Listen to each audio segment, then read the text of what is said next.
Hello, everyone, and welcome back to the Benchwarmer Sports Podcast. Raffi here, joined by Davian. Davian, I'm not wearing this jersey to rage bait you. I'm wearing it because of the red, white, and blue USA, USA, USA. Olympics are now undergoing.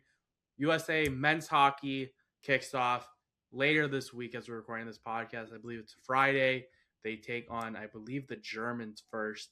And the women's hockey team, they've already gone underway, both with two big wins so far. One versus Finland, 4-0 earlier today, which was just a pure domination win by the Americans. So, Davian, I don't know about you, but whenever the Olympics come around, I get even a larger wave of patriotism. I love the USA, but when the Olympics come around, I was at work and they had the curling match, US versus Norway, and I'm watching this and I'm like, yes, we're beating Norway. I barely watched curling. I barely knew what was going on, but all I saw was the US winning, and that was enough for me. I'm like, every sport matters if the US is winning in my eyes. So if we lose, then I don't care about it. It doesn't mean anything. If they somehow lose in hockey, it doesn't. Nothing happened. Nothing happened, and who cares? It doesn't matter True. at the end of the day. True. So my intro aside, Davian, how are you? As this podcast will be posted early Sunday morning, that means that only a few hours once this podcast has been uploaded until the Patriots take on the Seattle Seahawks. Davian, as one reporter once asked Jordan Binnington, are you nervous? Yeah, I mean, honestly, I really think that. Well, first off, Raffi, I'm doing great. I hope you are as well. I think really with the Patriots, I'm not really too concerned in the sense because I think we really beat all expectations this year. Drake May was one vote away from being MVP, which I really honestly think that he should have been, just based off the metrics and based off the way that the committee has been voting over the past few years. But I'm really not going to rage too much about that. I could talk about the committees that vote around the NFL, by like, let's talk a lot about it. I think right now Patriots fans are excited about the Super Bowl, but are also extremely disappointed with the fact that Bill Belichick and Robert Kraft were not nominated. Were not voted into the Hall of Fame. They should have been first ballot Hall of Famers. There's absolutely no question about it. Bill Belichick is the most successful head coach in the NFL. There's nobody who has reached his accolades. It will be incredibly difficult for any coach to reach his accolades. And Robert Kraft is one of the best owners in the NFL. And it's not just because of what he's done for this Patriots franchise, but for the NFL as a whole. During the 2011 TV deals, he was the one who was leading the charge. He was the one who was really representing the NFL on a larger level. He has constantly really shown out and been an owner that leads for the NFL and for the betterment of the NFL. And it's incredibly disappointing to see that he also did not get nominated. In terms of the Super Bowl itself, Raffi, though, which I know is the biggest question, which is what everyone's most excited about, I'm not particularly worried because, again, we've defeated all expectations. I think for the Patriots to win, a lot has to go right because it is going to be a tough game, without a doubt. This Seahawks team is very, very good. And I really don't know how else to put it. The Seahawks team is very good. I mean, they have a great offense, a great coach. Sam Darnold has really turned it around. And for Sam, and the thing is, there's a lot on the line for both of these teams. For Drake May, it's the start of really becoming officially the face of the franchise, which like he is the face of the franchise. But when you win the Super Bowl for your franchise, that's when you really secure it. That's when you know that you really made it. For Sam Darnold, it's about years and years of being thrown to the trash and being told that he'll never be good. And then finding his own on the Vikings, leaving the Vikings, going to the Seahawks, finding his own on that team, and leading this team to the Super Bowl. This is a QB that just a few years ago was being told that was seeing ghosts. And now the only thing he's going to be seeing is the bright lights in Santa Clara. And it's really a legacy game for him to prove it and prove everyone who's been doubting him for his entire career. And there's so many storylines in this game, and there's so much for these players to lose in a way. And when you have, in the sense of these players have nothing to lose. And so when you go out there and you play with everything, when you play with your life, when you have guys like Stephon Diggs on one side, JSN on the other side, two players incredibly motivated to win, it's going to be an electric matchup. That's one thing I can say for certain. I don't think it will be an ass whooping unless a lot of things go wrong for the Patriots or a lot of things go wrong for the Seahawks. Because I really do think that both teams, on balance, when they're playing that at their best, they're both very competitive teams. With that being said, though, Rafi, going back to I'm incredibly excited for this upcoming week of sports. The Super Bowl, the Olympics beginning. I like you. I also watched the opening ceremony. It definitely fills me with a bit more American pride than usual. To really watch our athletes really go and represent an entire country. Uh, in especially the Winter Olympics, there's so many storylines. The Miracle on Ice, of course, being one of them. So much history that goes into these games, and I really can't wait. And there's so many storylines that we'll discuss here, and athletes who are not only trying to win gold for their country, but really win for themselves too. And I can't really wait to get into it. But Rafi, you're not a Patriots fan, you're not a Seahawks fan. How are you going into the Super Bowl? Are you excited? Do you think it's gonna be a boring matchup? And let's get into the Olympics. What are you most excited about? Yeah, in terms of the Super Bowl matchup, it'll be a good matchup. I'm excited. I just hope it's a good game at the end of the day. I really don't have rooting interest either way. I would love to see Davian be very happy on our next podcast, just elated because the Patriots won.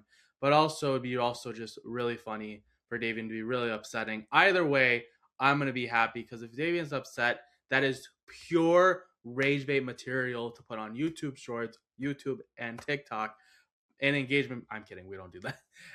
But on the other hand, if David's happy, then you know what? As his co-host, I'd be pretty happy too. It's like if the Blackhawks won the Stanley Cup, I'm sure David would be happy for me. Unless it was against the Rangers, I think he'd be a little bitter. But the Patriots, call me crazy, not really an unlikable team this year. They have a lot to like about. Drake Maylover has done fantastic work lobbying for people to really like this Patriots team. I, for one, love Drake May. I am a Drake May enthusiast, if I do say so myself. So I really don't have any issues with either team. It's funny because if this matchup was 10 years ago, I would say, can we get the Meteor, please? I don't even want to watch this matchup because you have the Seahawks, who I, at the time, thought, like Richard Sherman, all those guys, super cocky, really annoying. Marshawn Lynch with great press conferences, though. Loved him. Russell Wilson, good guy. But that defense was just, Richard Sherman especially, very cocky, I didn't like him at all. And then you have the Patriots, and it's like, oh, you have Tom Brady. Great. Wow. I can't wait to see the Patriots in the Super Bowl again. Everyone talk about how great Tom Brady is for another 3 years of just nonsense glazing. So this is a much more enjoyable Super Bowl matchup than it would have been 10 years ago. And yeah, I personally don't care too much, but that also might be me losing less of that love for the NFL as I used to. I used to be much more into it. Now I do my research, I keep my tabs on things because we run a podcast. It's important to be doing that. But for me now, it's just been more hockey. So let's get into the Olympics because speaking of hockey, Olympics hockey is back, Davian. We took a long pause, but we are finally back to best on best Olympics hockey. I am so happy. I've waited so long. I've been robbed numerous times now of Patrick Kane being on the United States team. It's been so long since Sochi, and I just can't wait to watch the USA just destroy everyone and win a gold medal, Davian. I'm so excited. It's going to be a great time. We're going to win it not only in the men's, but we're also going to win in the women's, and things are going to be absolutely fantastic. Absolutely, Rafi. I mean, I really think that in hockey, yeah, I feel like we have the best team out there. I think, of course, the Canadians have a great team put together as well. But I truly believe that what the Team USA has put together is an absolutely phenomenal team. Rafi, I know you're a big hockey fan, and while hockey is an amazing sport to watch, and I think it's one of the most thrilling sports to watch in the Olympics, especially given especially given that NHL players are back. It was funny and awesome to see NHL players leading out their countries in the opening ceremony, seeing familiar faces. In carrying flags, I did not know that they were countries they're a part of, but I think that's the beauty about the NHL. It's a sport that really bonds together a wide range of countries and people around the world and cultures. And I think seeing it in Olympics and seeing the best of it in the Olympics is absolutely amazing. With that being said, Rafi, I do want to get into some storylines here. My biggest storyline, Rafi, in terms of athletes that I'm watching, is Lindsey Vonn. Yeah. For context for the viewers, Lindsey Vonn is an alpine skier, and she's making a comeback at 41 years old. And it was the biggest storyline heading into these games, how a 40-year-old is coming back into the sport and looking to win gold, representing Team USA after the dominance that she's put on for years and years past. And then just 2 weeks ago, Rafi, Lindsey Vonn was skiing and tore her ACL. And everyone thought that's it. How can, 41-year-old tore her ACL? As much as a magical story would have been to see her compete, sadly, things don't really end up that way. But not only is she back skiing, Rafi, within those 2 weeks, she is going to be competing in these upcoming games. And it is absolutely an amazing story to watch, because it doesn't really matter if she wins gold or not to me, Rafi. Her skiing, her competing, and her finishing on that finish line truly shows the American spirit, that no matter what hits us, we will continue. And that represents the energy that all members of this Team USA athletic community is really bringing to these games.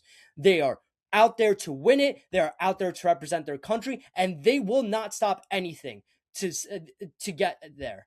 And really, I think that's my favorite storyline heading into this, because I think it encompasses really the Team USA and the energy that Team USA is providing. Rafi, is there any other storylines? I know we talked about hockey. Is there any other storylines or sports that you're going to be looking out for? Maybe a sport that you recently got interested in watching or you've watched before?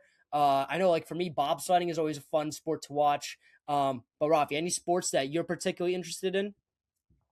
I mean, I guess call me a curling enthusiast because Yeah, honestly, yeah. I'm blanking on the duo, but they were absolutely fantastic when I was watching Corey Dropkin and Corey Thiese.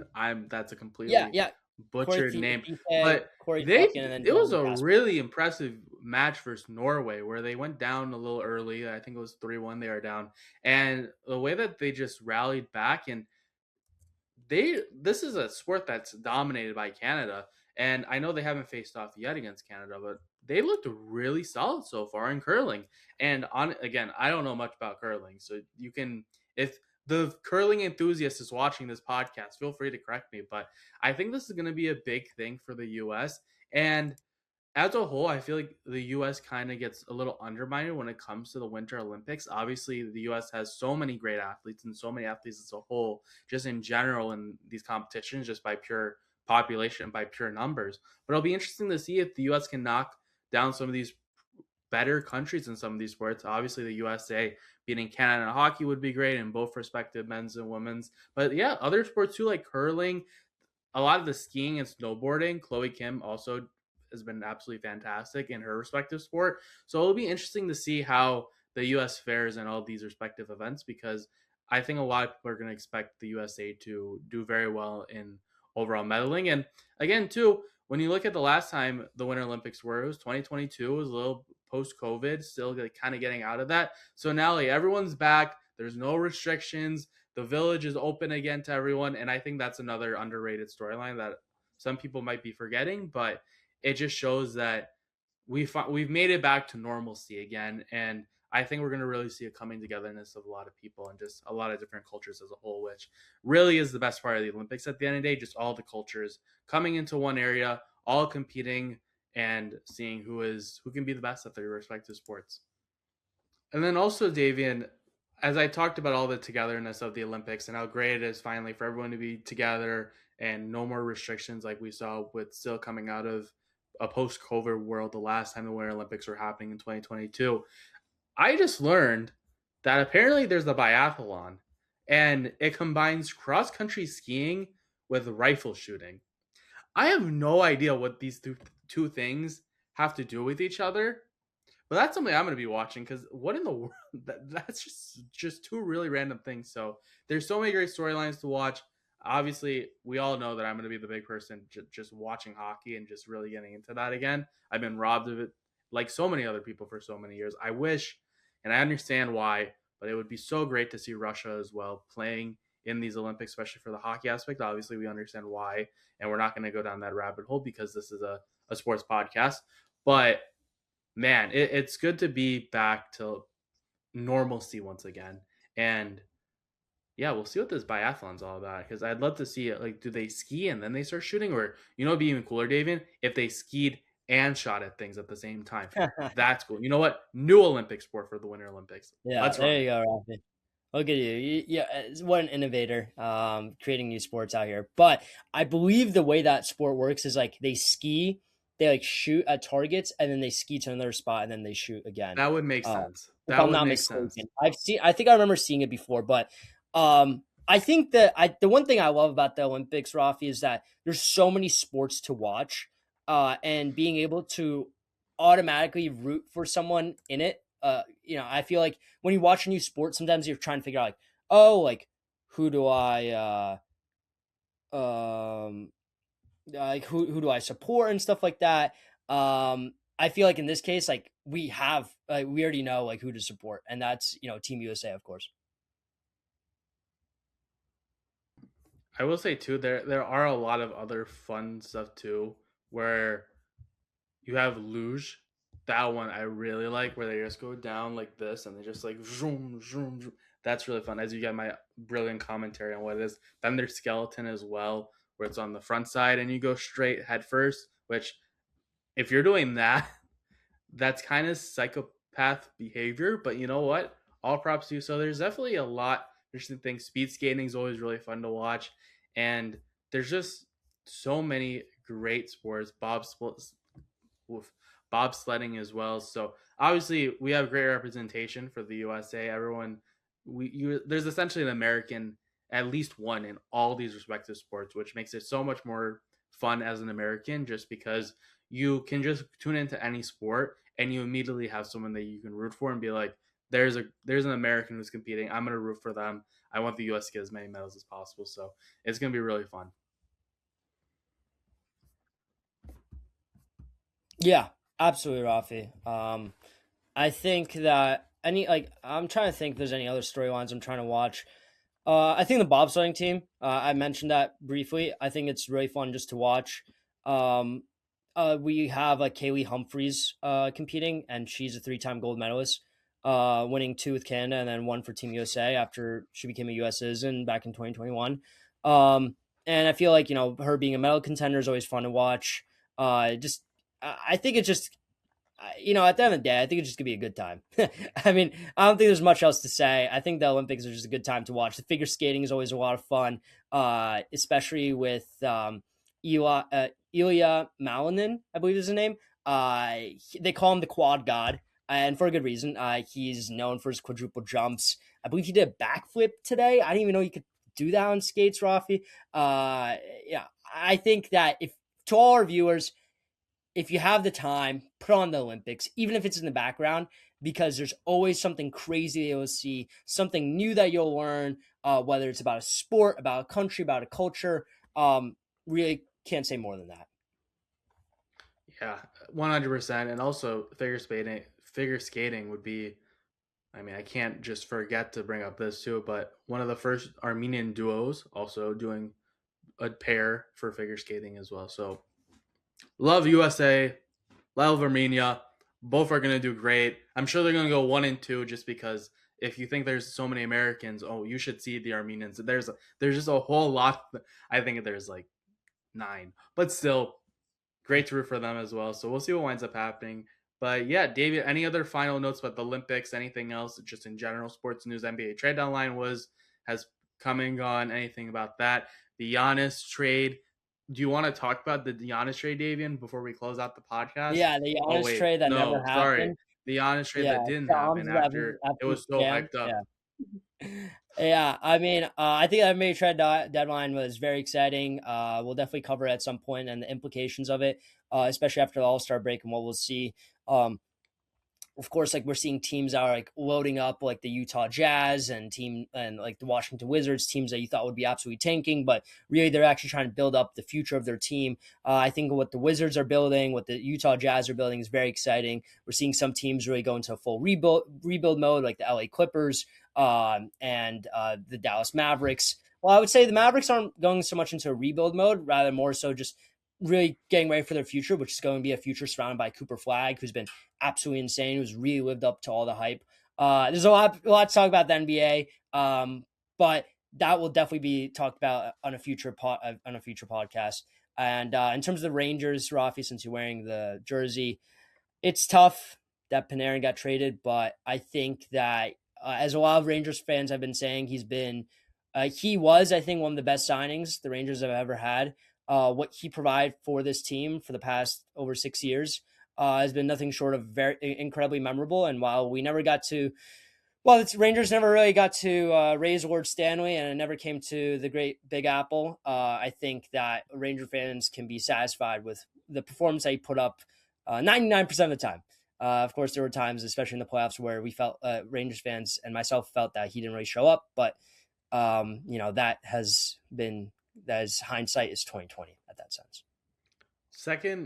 Arguably second most notable person to go from one team to the Rangers. The only other one that's coming to mind right now that was probably of note would be Mark Messier when he went to the Rangers. So yeah, definitely in a good group as well, I guess. But I don't. Gretzky as well. Yeah, Gretzky wasn't. He was still obviously Wayne Gretzky, but I think the impact that Mark Messier had with winning the '94 Stanley Cup with the Rangers, that would triumph more. From a pure player perspective, yes, Wayne Gretzky, yes, but from a pure impact, Mark Messier. Absolutely, but that's for another day. That's for another discussion. Yeah, but that'll do it for this edition of the Benchwarmer Sports Podcast. Let us know what Olympic sports you guys are excited for. Let us know down in the comments below who's going to be taking home the gold medals and just the gold in some of the other fantastic events such as hockey, and we already know it's going to be the USA. So for Damon, I'm Raffi. We hope you enjoyed. Have a good one, and USA, USA, USA. USA. Peace.